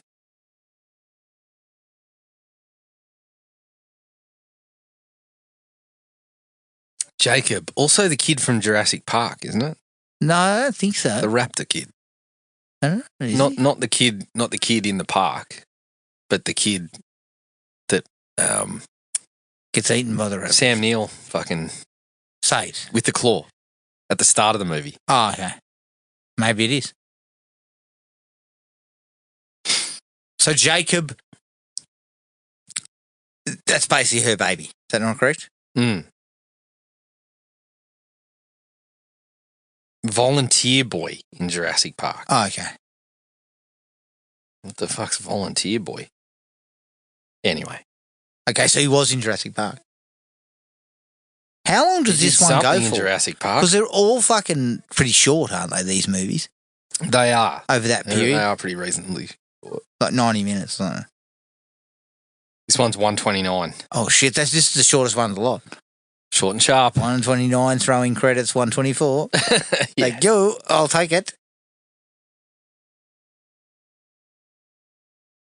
My friend with the funny hand. Okay, so Jacob has dealings with Freddy. They have, I will say one thing, Jared. They have actually cut back Freddy's screen time. He's not on screen that often so far. So I've just looked it up. Yes, that Jacob was the kid that. Remember when Sam Neill's telling him about raptors and runs the claw down his shirt and stuff like that? Yeah. So if you're going to be a child actor and you've only got a couple of roles to sort of get you by, a couple of decent ones there, they'll get you on the convention circuit for a little bit. Are you still making fucking money on that? Is anyone making money on that anymore? No, because I can't remember who. Oh, that's right. The little fucking kid Alex Kidner. Yeah. He made over 40K. Yeah. From fucking being eaten. Yep. In 1976. And there is a market for these guys to jump on a convention here and there. Now, of course. Get a photo. I wouldn't want their signature at all. But someone will. I want Steven Spielberg's signature. I don't want He's yours. not covered. I know, but that's why I'm not going to that convention. Alex Kidner made 40K. Steven Spielberg got a cut of the gate at Universal Parks. I know. He does not need to be on the convention circuit. Doesn't he? But can't he make his way out there for one go? Steven fucking sneezes and he's made $1 million. No, Steven says, who the fuck is asking me to come to a convention? No. Although Jamie Lee did it. No, so I'd like to see Steven do it one time. Johnny Carpenter appears to be doing a fair bit of it. Yeah, but Johnny's got no money. Johnny's just talking about how everything's shit. I mean, I cannot stop laughing at the footage of Harrison Ford at Comic-Con where the bloke asks, are you trying to reinvigorate all your old franchises? And Harrison's response is, you're damn right I am. Fucking hilarious. Yeah. Yep. I But saw something the other day of Johnny Carpenter at an appearance and someone was asking him about a movie and he was talking about fucking shit. Yeah, I know. What did you like about it? Nothing. Johnny's angry old man. Yeah. And shouldn't be going to these. Johnny talks shit about everything else, but if you ask him about Prince of Darkness, he'll tell you how good it is. Yeah. Whereas I believe your description was John's off his feed. He was. Okay, so sorry, let's get back to We're this. back to the movie. So, We're back to the doc. Okay. The doc sitting there going, well, it's a creature of God. Holy shit. She says, am I pregnant? And he goes, there's a creature in there. There's a fucking creature in there. What sort of creature? Is it a boy? At this point, I was expecting, the way we were going, I was expecting the fucking glove on the ultrasound and England's face to pop up going, hey. Well, it pretty much does that, It's a boy. What the fuck is happening here? Oh, guys, it's not Tron. I think I agree with you. The first Legacy. 25 Aries. The first 25. Definitely not Tron Aries. Fucking hell, no one went and saw that. The first 25, we were seeming to set up something that could have been all right. Yeah. And then we've gone fucking way off. Yeah, off the we're boil. off the fucking... Talking about being off their feed. Stephen Hopkins seems to have fucking got a bad enchilada or something. 6 days into filming. He's stopped at fucking Demon's food truck on the way to work. And Yeah. When Demon told him the pizza had fucking peppers and sausage on it. Yeah.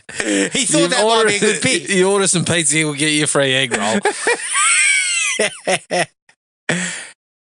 Yeah, this stuff. Come on, fuck.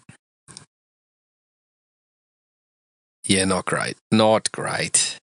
Like, it could have been done more Feeding time. Surreptitiously. This looks shocking. The baby getting fucking... And Freddy's face is in the background. And he's... I think when they watched that, they probably should have said, we need to cut that bit and do it a different way. But they must have spent a bit of cash on the bloody fetus. Or something. The fetus doll. They're taking their souls and spirits and just chucking him in. And then the fucking doctor's there going, who is the creature? You guys talking about? Is it the creature? that's what he's saying. Yeah, is he ringing like child services? Psych ward? Yeah. I've got the 101 maniac. Yeah, I got 101st here for you. Can you come and collect them, please? You'll have to do a head count beforehand. But there's only 98 in here now. I don't know where the others have got to. You know what you sound like? A fucking lunatic. Yeah. I'm pretty sure I do, but... Yeah. So...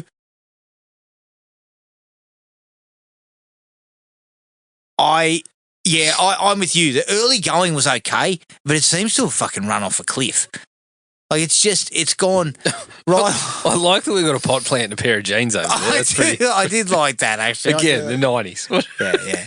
Yeah, you had to look at the fucking pastel fucking sneakers. Look at the wardrobe behind it. Fucking hell. Talk about subdued. Talk about getting skull fucked. Whenever you put on a shirt, it's like, oh, God. He finds you in your dreams. You found a lot of people before he found us. So he's been doing research. He's been sitting up all night. Oh, God. Delivery. He invited me to his house last night. Fucking hell. Talk to Dan about acting. Go and speak to Dan. He's still on set. Dan, what do you know about the method, mate? Yeah. Nothing. Says nothing. Maybe we could ask fucking Russell Crowe. Because I saw another fucking video of him and they're going, did you do the Stralovski method? And he's like, I don't even know what the fuck that is. Yeah. Did you see him on Sam Pang? No. they brought up an instructional video that he'd starred in as the bloke who had suffered an injury and was on workers' comp. And then like, Pang says, what would you tell that young Russell Crowe there about acting? What would you want him to know? And he's like, nothing, because I thought the performance was good, but I'd tell the director, get in close, motherfucker. That's where the money is. Like, all right. So what? He's done research. So he is dreaming about Kruger. Oh, I thought you had pages of your comics, which is why I said I'll look at them later. Yeah. No, she picks them up and goes, "Oh fuck! I thought you'd done some research." I haven't read any of it because I thought it was I thought it was the Phantom Prowler issue 2. After reading issue 1, I wasn't ready for any more. Did you write a second issue? Because you shouldn't have. Yeah. So he's dreaming about Kruger. Hmm. So why? He is now. Well, he did last night. But why though, Jared? Why? Because Greta and Dan. Well, Dan had dreamed about Kruger in part 4, so it was okay for him to dream about Kruger. But Greta had never dreamed about Freddy.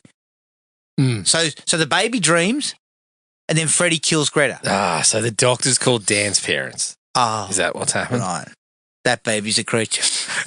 Yeah. I'm pretty sure the doctor's told us the baby's a creature and you're a fucking maniac. And we are far better prepared.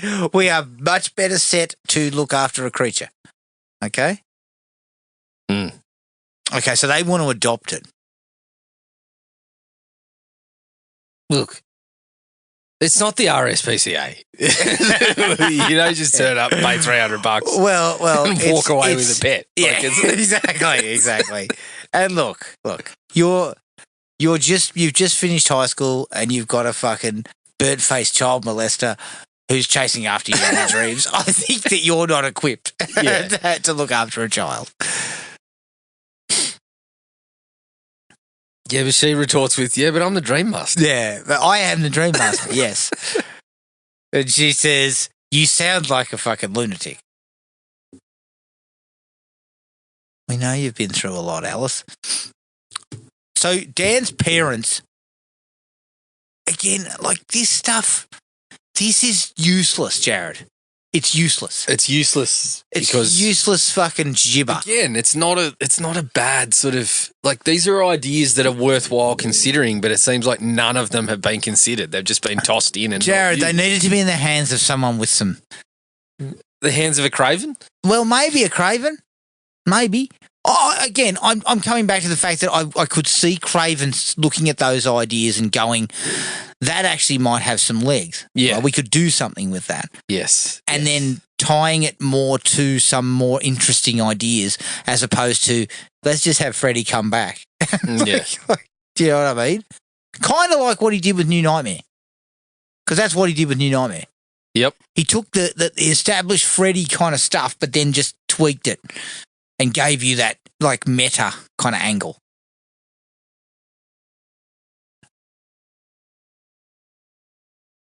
She is wearing double denim, and I think it might be stonewash. Sharon? Or is it acid wash? It's washed in some shit. black but it's denim like- too. Is it Slick. black denim or black Slick. velvet? Slick style. yeah, that's the kind of style. I mean, if you they got one thing right about this movie, it's the wardrobe. Yeah. I mean, you got two of the worst dressed people in fucking history on screen right now. Holy shit. He's got the Christian mythology. Like, this guy can't even read. Like, fuck. You know that this guy got a D in English. Like, he doesn't know what the fuck he's reading. Only because he was too busy drawing his latest issue of the Phantom Prowler at him. True. He wasn't, he was, you know, he wasn't putting in the work, I think is what we would say. Yeah. Like most of us would say that. I certainly didn't put it in the work. But yet I can read. I guess I should not. You didn't put in the work. Please elaborate. I'm not going into it on this in this forum, We Jared. don't want to talk about your beer-soaked university degree. Yeah. Yeah, it's got like a ring. It's got a fucking beer ring on the bottom of it. Fuck me. Who gave me a degree? The University of Canberra should be fucking ashamed of itself. Who gave you a degree? Fucking hell. I'm an alumni. Who was your lecturer? Fucking Captain Morgan? I'm an alumni of there. Fuck me. Yeah, fuck. When they sent me a letter one day calling me an alumni and then asking for money, I thought they sent it to the wrong place. Well, Adam, let's not forget that I made an honour society. You're in the golden fucking... You're in the Golden Testicle Society or something, are you? Or the Golden Key Society. I think it was Who the golden. fuck put you I think in it was the there? Golden Pint Society. First time around, I was a member of the Golden Schooner Society. That's for sure. Oh, fuck yeah. Now, okay, sorry, that was a side note. We're back to Yvonne and doing some fucking diving practice. You got to spar up before you dive. But see, what's this all about? This is what you do when you don't have a page to shoot. Like, we've got a hallway. What are you doing? and Run a it down the camera, hallway. Stick it on a Dutch tilt and just have it run down it. We'll fucking squeeze it in somewhere. Okay, so she's dreaming. Alice is dreaming. She's running around. Mark's supposed to keep She's her in up. the tower. She's still looking for Amanda Kruger in the tower Okay. on a wonky staircase. Yeah. Amanda! That's a death trap.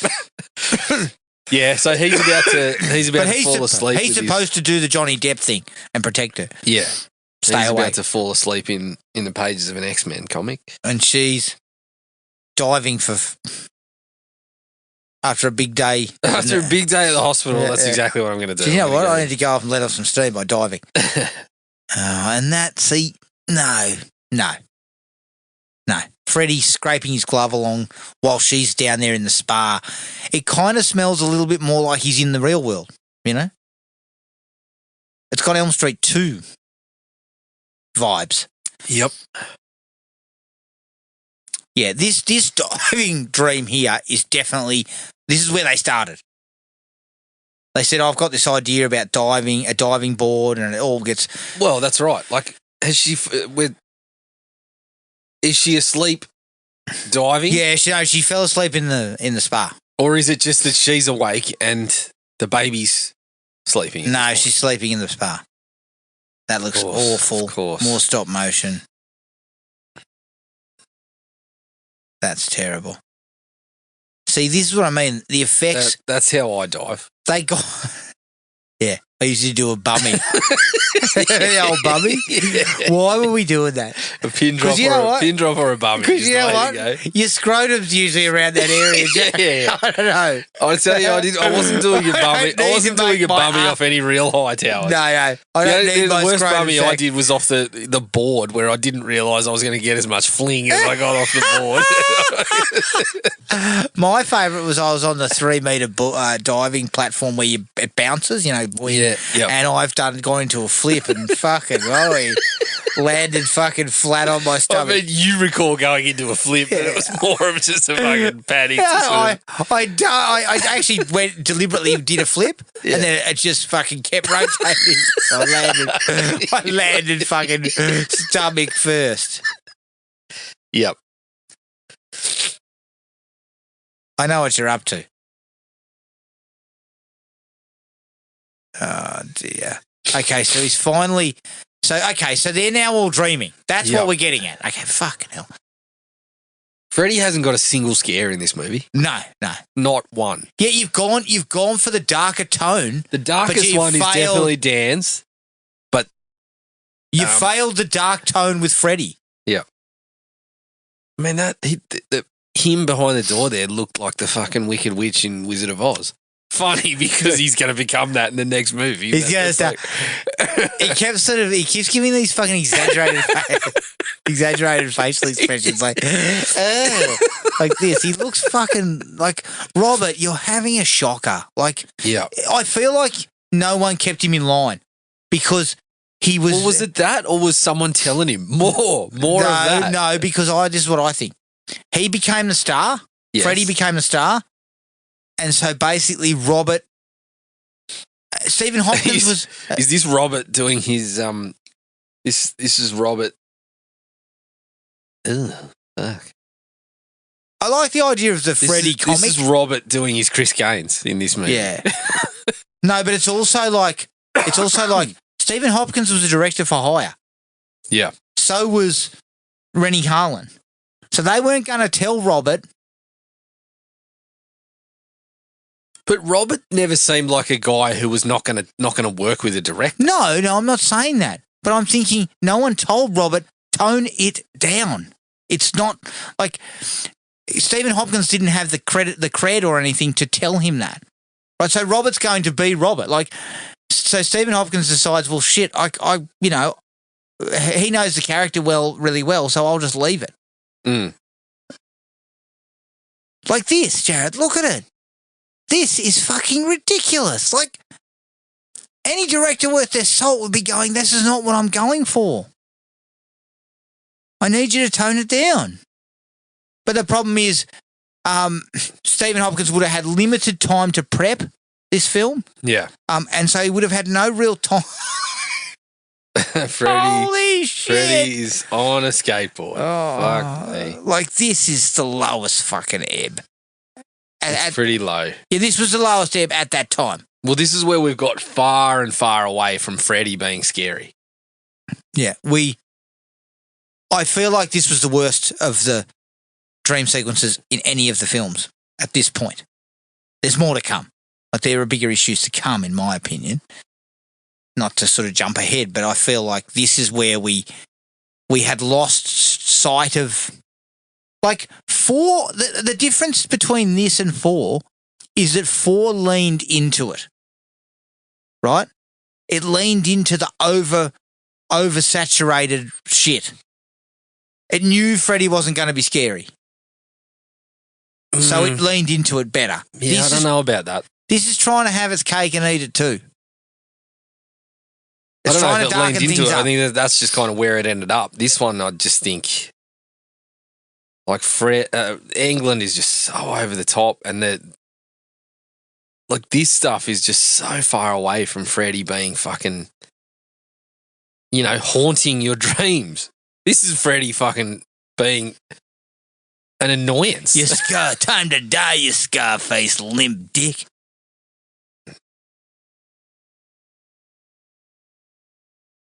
The idea of this is, again, Jared, it could have been interesting. But it's out of the whole Dream Warriors context too. So the whole idea of him being able to fight back in his dreams is... Yeah. He doesn't know any of that. We haven't fucking shared any of that information with this bloke. He's never encountered Freddy until now. It should have... Oh. Up he gets, and he's Super Freddy. Dear God. Oh, for God's sake.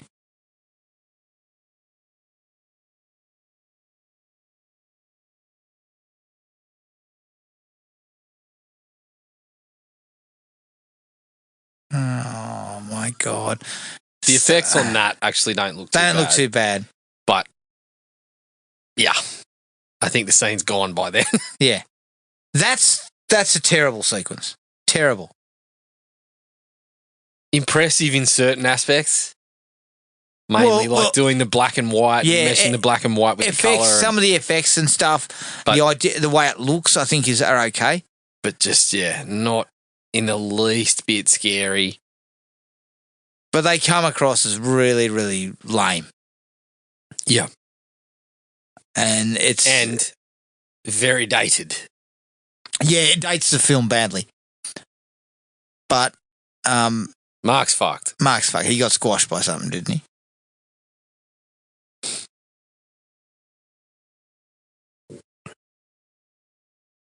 So Yvonne now realises your crazy bullshit is actually legitimate. But she's had a good snooze too.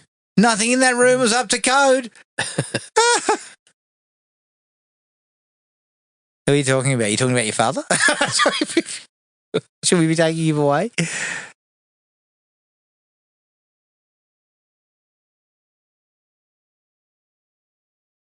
It feels weird that Yvonne sort of is the last person standing with her.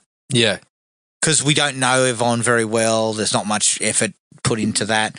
I can understand Mark somewhat because he had done some research.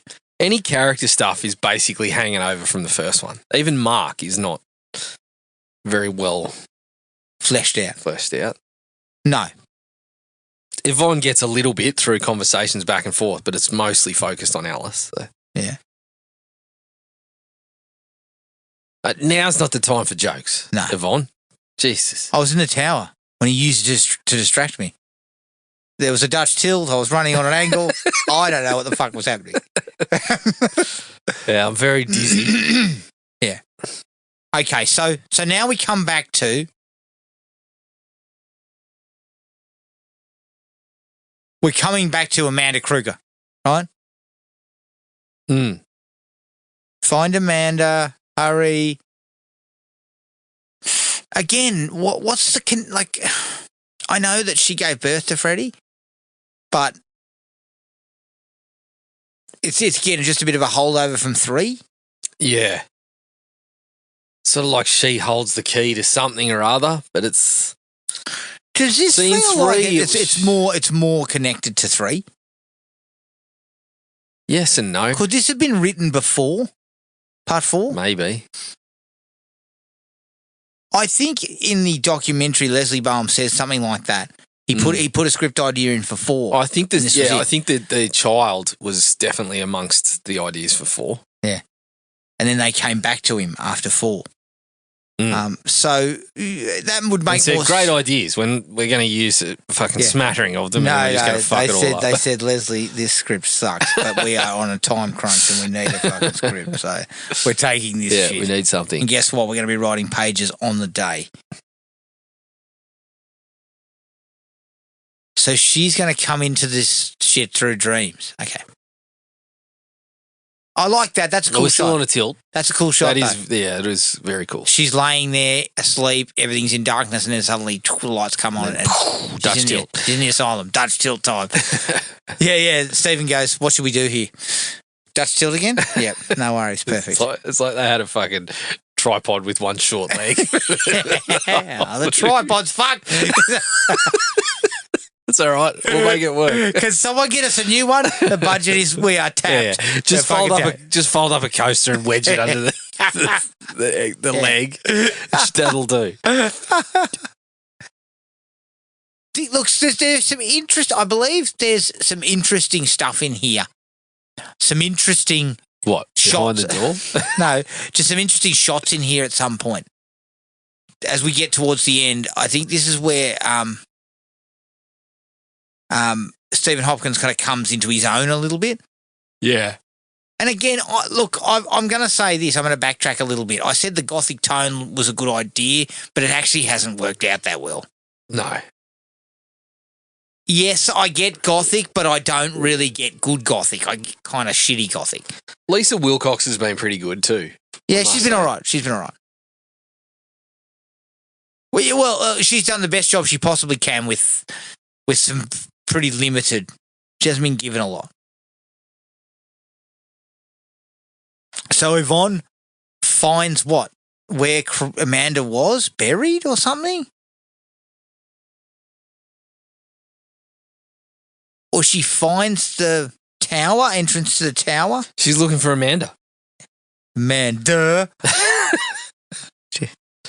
Yeah, she's looking for the tower, looking to get into the tower. This is terrible. He just kind of disappears and reappears and shit. And we just saw that. Freddy chasing fucking Alice around. Why does he always kind of look like he's confused?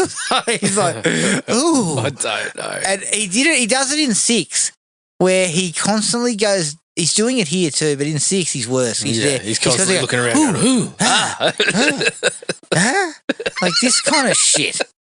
And that's what I mean. The directors weren't really in the habit of telling Robert to tone it down. But also just like focusing on him and giving quips and stuff like that just exacerbated it all. Because I would have liked to think that Robert could have said, look, perhaps that's not the best line to use here. No. Perhaps we shouldn't have him quipping because he's now being ripped to shreds by the 101 maniacs we've got in there.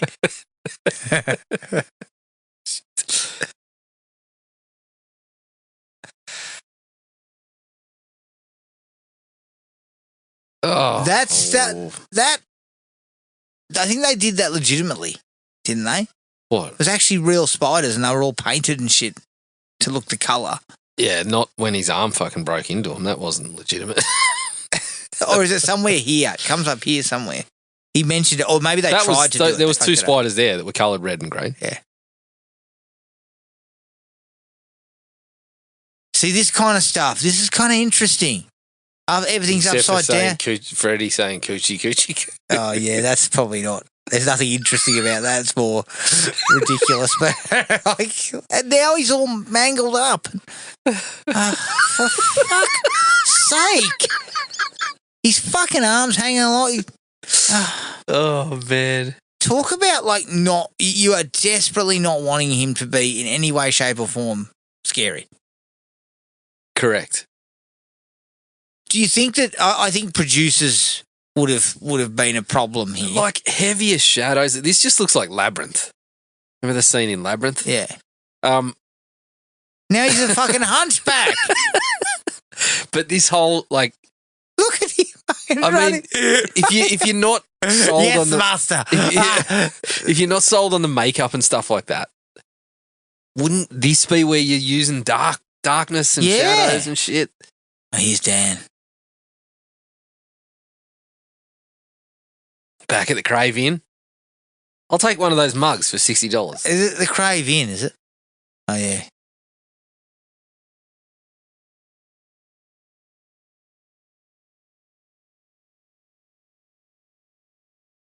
Yeah, this stuff is it would have been interesting, I feel like, if you had a bit more money.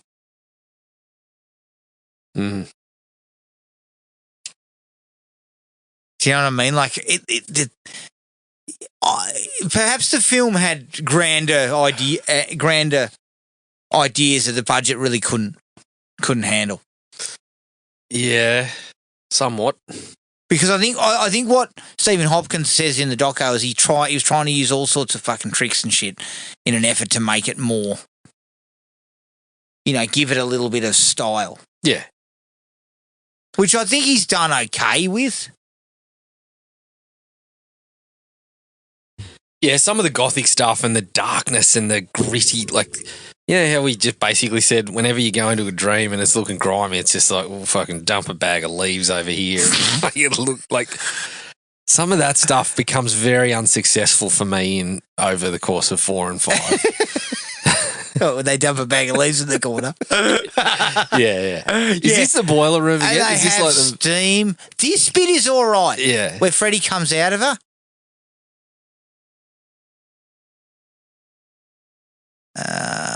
That kind of looks stupid. That looks shocking. Fuck, I forgot how bad that looks. It looks better when they're actually separated. And yeah. he's sort of hanging out of her.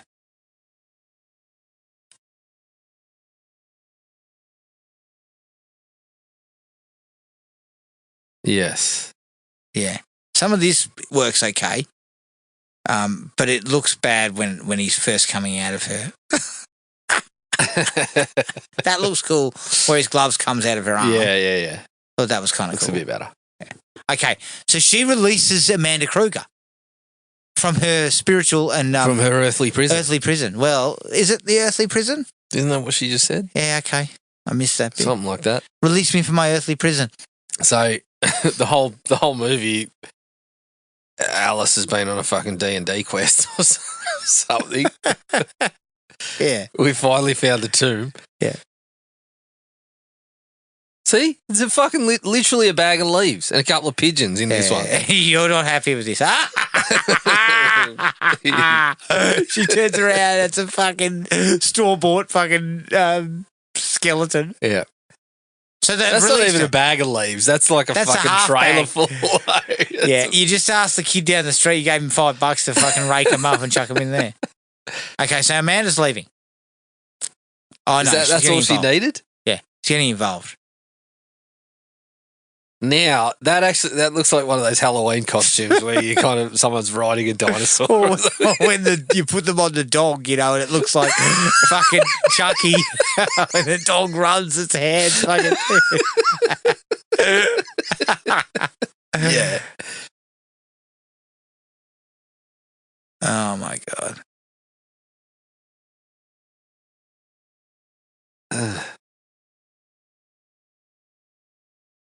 Yeah, I just like I look. I love Robert. I love Robert. I do. He holds a soft. I've got a soft spot for Robert. I've got a soft spot for Robert. Freddy's just about to burst out. I've got a soft spot for Robert. I'm coughing because I'm about to say that this guy is fucking having a shocker here.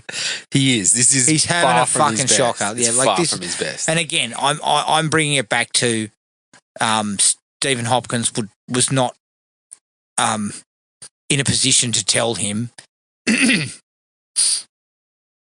But see, Stephen Hopkins was too fucking busy worried about how the fuck are we going to get today done. Yeah, correct. So Hopkins was not in a position to do it because his fucking asshole was hanging out as he tried to make this thing.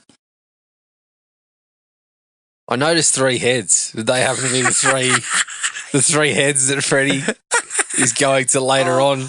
Fuck, sit out and hash out a deal.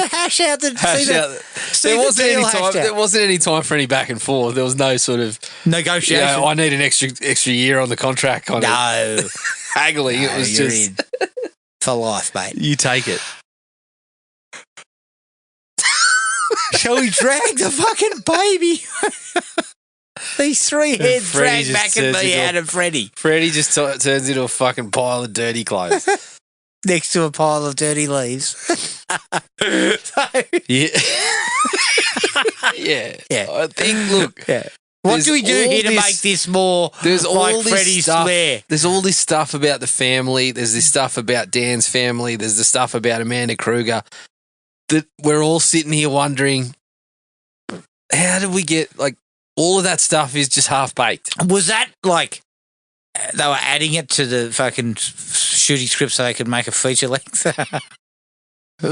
movie? I feel like they had the stuff about her dad and added the stuff about Dan's dad in there Like, Yeah. it feels like that's stuff that was in there, but just wasn't used all that well.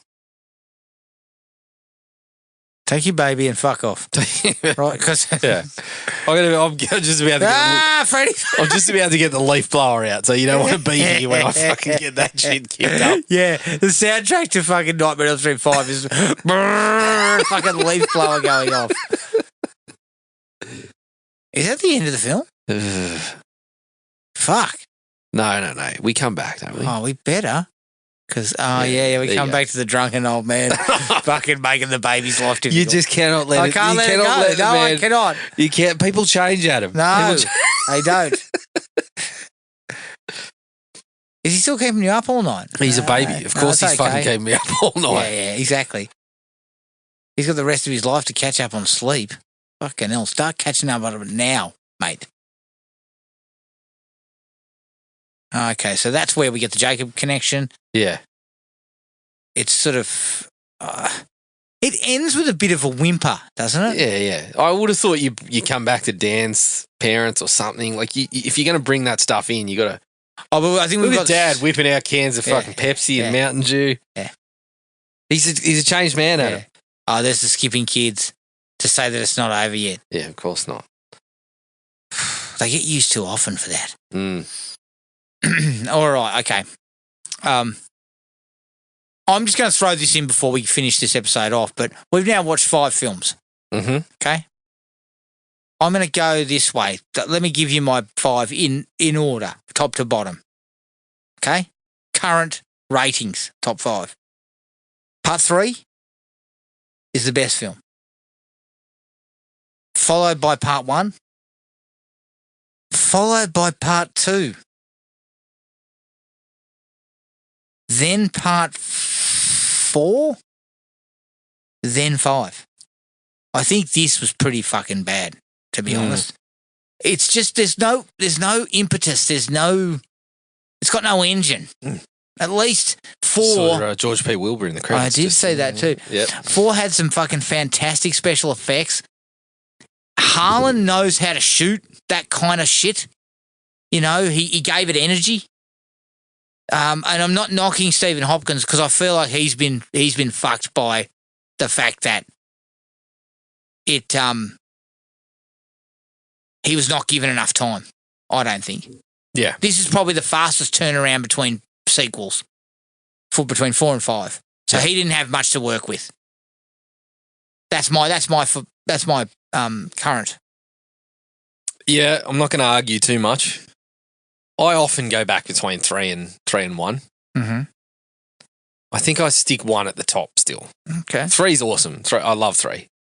But I think I'll stick with 1, 3, 2, 4, 5. Yep. There's periods where I've thought, 5 was a little better than 4. I still think there's parts of 5 that are better directed than 4. Mm-hmm.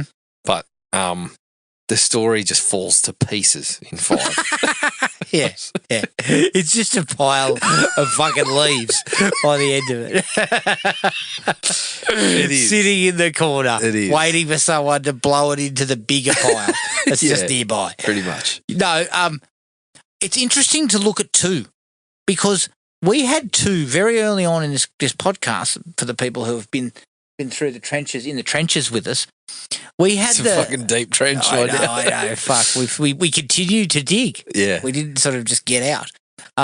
We put the worst 2 being 2 and 6, Yeah. and we faced them off against each other. Yeah. 2 looks far better 2 looks way better. upon Yeah. review after watching these first 5 films, and I think based on what's to come, 2's going to end up much higher than I anticipated. Yeah, for sure. And 2, like going back now, looking at 2, it's like it actually maintains a little bit more from 1 than I actually thought. Yes. Like yes. I know it changes a lot, but the scariness of Freddy that we sort of talked about is in the opening of the movie for sure.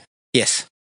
And I think we identified exploding birds as the point that maybe we lose a things little fell bit over, of that.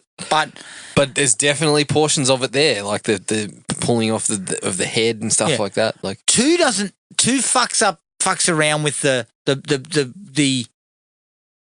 internal like rules, right? Yeah. But it still has a an atmosphere and an aesthetic about it and covers Freddy up, that's where we start to go wrong as we go further along. Yep. I think. All right, that was part 5. Keep an eye on the Facebook page, but we'll be covering part 6, which will be, something that I have been desperate to get to. You say coming soon, but it's going to take some building up for you. I've got to work up to this. You did say you were never going to watch this movie again. So clearly I've let myself down. But, keep an eye on that. We'll have part 6 coming up next week. But until then, everyone, take it easy, and we'll catch you all later. Cheers. Find the podcast at Podomatic or on iTunes. Don't forget to rate and review. Like us on Facebook at Thrill Me Podcast Australia, or contact us at thrillme, all one word, all lowercase, at iinet.net.au.